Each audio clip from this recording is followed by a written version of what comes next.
Sheikh chilli की कहानी दूसरी नौकरी।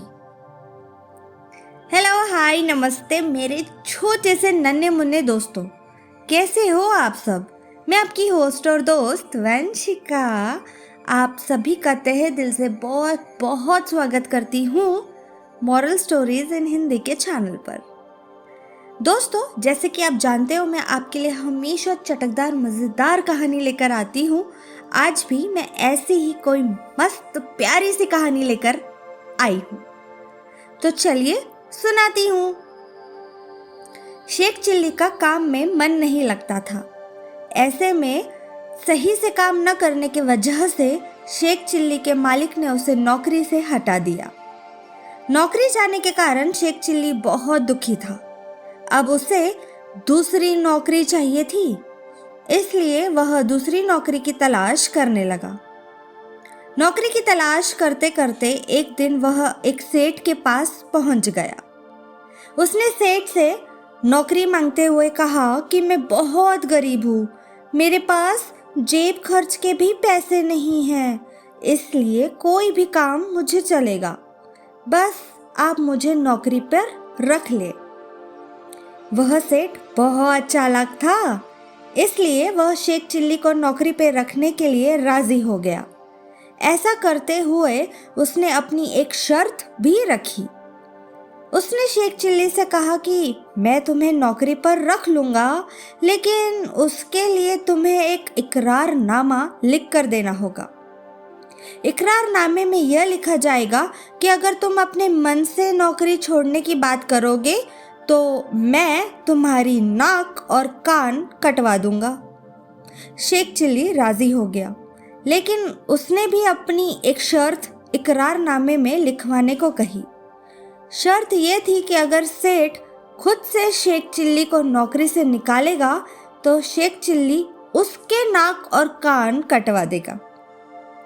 थोड़ा सोचने विचारने के बाद सेठ भी शेख चिल्ली की बात पर राजी हो गया। दोनों के राजी होने के बाद एक इकरारनामा तैयार कराया गया और उस पर दोनों ने हस्ताक्षर ले लिए गए, ताकि भविष्य में कोई अपनी बात से न पलट सके। इसके बाद शेख चिल्ली सोने के लिए चला गया। अगले दिन जब शेख चिल्ली उठा तो उसने देखा कि उसकी दाढ़ी और बाल बहुत बढ़ गए हैं। यह देख उसने दाढ़ी और बाल बनाने की सोची और चूना पानी में पीस कर डाल दिया। तभी सेठ वहां आया और उस चूने वाले पानी से अपना मुंह धो लिया, और सेठ की पत्नी ने भी उससे अपने बालों को धो लिया। नतीजा ये हुआ कि इससे सेठ जी के चेहरे पर खुजली और जलन होने लगी। उसकी पत्नी भी सारे बाल उनके सर के गिर गए। यह देख सेठ बहुत नाराज हुआ। उसने शेख चिल्ली को डांटते हुए पूछा, ये क्या है? इस पर शेख चिल्ली ने जवाब देते हुए कहा कि मैंने तो इकरारनामे के खिलाफ कोई भी काम नहीं किया है, तो फिर आप मुझ पर क्यों चिल्ला रहे हो? शेख चिल्ली के इस जवाब पर सेठ शांत हो गया और आगे कुछ नहीं कहा। अगले दिन शेख चिल्ली ने एक बैग लेकर उसमें पत्थर भर दिए और उसे सेठ के ऑफिस में जाकर रख दिया। यह बैग बिल्कुल वैसा ही था जिसमें सेठ अपना ज़रूरी किताबें रखा करता था। जब सेठ ने वो बैग खोला तो वो उसे देखकर दंग रह गया। बैग में किताबों की जगह पत्थर भरे हुए थे। यह देखकर सेठ के ऑफिस के लोग भी हंसने लगे। इस बात से सेठ को शर्मिंदगी महसूस हुई। अब उन्हें यह अंदाज़ा हो गया था कि जिसे उन्होंने नौकरी पर रखा है वह चालाक और तेज दिमाग वाला है, और वह उनके इकरारनामे वाली योजना का जवाब इस तरह से दे रहा है। इकरारनामे के मुताबिक शेख चिल्ली को हर रोज़ घोड़े को चराकर भी लाना था। एक दिन जब शेख चिल्ली घोड़े को चराने लेकर गया तो वह खुद एक जगह पर सो गया और घोड़े को अकेले ही चरने के लिए छोड़ दिया। रात को जब शेख चिल्ली सेठ के घर वापस आ रहा था तो उसे रास्ते में एक सौदागर मिला। सौदागर ने शेख चिल्ली से घोड़े को बेचने के लिए कहा।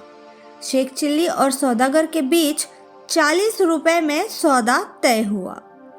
इस पर शेख चिल्ली ने सौदागर से पैसे लेकर घोड़ा उसे दे दिया, लेकिन घोड़े की पूंछ काट ली। सौदागर ने घोड़ा बेचने के बाद रुपए और घोड़े की कटी हुई पूंछ लेकर शेख चिल्ली सेठ के पास पहुंचा। सेठ के पास पहुंचते ही शेख चिल्ली जोर जोर से चिल्लाने लगा। सेठ ने जब उससे उसके रोने और चिल्लाने की वजह पूछी तो शेख चिल्ली ने घोड़े की पूंछ दिखाते हुए कहा, एक चूहा घोड़े को अपने बिल में खींच कर ले गया। घोड़े को बचाते हुए बस उसकी यह पूंछ मेरे हाथ में रह गई है। इस बात पर सेठ को गुस्सा तो बहुत आया, लेकिन वो शेख को कुछ नहीं कह पाया। वजह ये थी कि इकरारनामे के मुताबिक अगर वो शेख चिल्ली को नौकरी से निकालता तो उन्हें शेख चिल्ली से अपनी नाक और कान कटवानी पड़ती।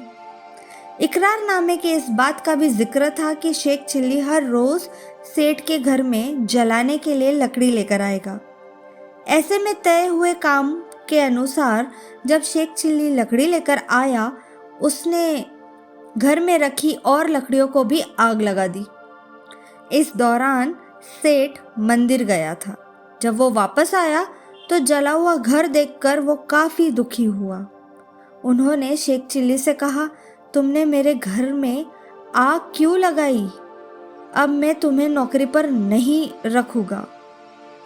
सेठ की इस बात पर शेख चिल्ली ने उन्हें इकरारनामे की याद दिलाई। सेठ ने तंग आकर अपनी पत्नी से कहा कि इस नौकर ने तो परेशान कर दिया है और मैं चाहकर भी इससे पीछा नहीं छुड़ा पा रहा हूँ। सेठ की परेशानी देखकर उसकी पत्नी सुझाव देती है कि मैं अपने मायके जाने की तैयारी करती हूँ, आप मुझे छोड़ने जाने के बहाने मेरे साथ एक बक्से में सारा सामान भरकर यहाँ से निकल चलिए, फिर हम यहाँ दोबारा लौटकर नहीं आएंगे और आपको इस नौकर से छुटकारा भी मिल जाएगा। जब सेठ और उसकी पत्नी यह बातें कर रहे थे तो शेख चिल्ली छिपकर उन दोनों की बातें सुन रहा था। वह पहले से ही जाकर उस बक्से में बैठ गया जिसे सेठ अपने साथ ले जाने वाला था। सुबह होते ही सेठ और उसकी पत्नी बक्सा उठाकर चुपचाप घर से निकल जाते हैं। घर से निकलकर सेठ सोचता है कि उनका शेख चिल्ली से पीछा छूट गया। तभी शेख चिल्ली को बक्से में बैठे बैठे पेशाब आ गई और उसने संदूक में ही पेशाब कर दिया। सेठ को लगा कि संदूक के अंदर जो हलवा रखा है शायद ये उसका घी निकल रहा है। जब सेठ ने संदूक उतार कर ज़मीन पर रखा तो शेख चिल्ली झट से संदूक से बाहर निकल आया। उसने सेठ से कहा कि मैं आपका पीछा तब तक नहीं छोड़ूंगा जब तक मैं इकरारनामे के अनुसार आपके नाक और कान काट नहीं लेता। शेख चिल्ली के सामने आने पर सेठ ने शेख चिल्ली से संदूक उठाकर चलने को कहा। शेख चिल्ली ने इसके लिए साफ मना कर दिया। शेख के मना करने पर बेचारे सेठ खुद ही संदूक उठाकर चलने लगे। जब ससुराल कुछ दूर रह गया तो सेठ ने शेख चिल्ली से कहा कि जाओ और ससुराल वालों से कह दो कि मैं आया हूँ और कुछ दूरी पर बैठा हूँ, कोई आकर मुझे यहाँ से ले जाए। शेख चिल्ली ने सेठ जी की बात मानते हुए ससुराल जाकर कहा, सेठ जी बीमार है और वो काफ़ी मुश्किल के साथ यहाँ तक आए हैं। वह यहाँ से कुछ ही दूरी पर बैठे हैं, कोई जाकर उन्हें ले आओ। इस तरह सेठ जैसे तैसे अपने ससुराल पहुँच गया।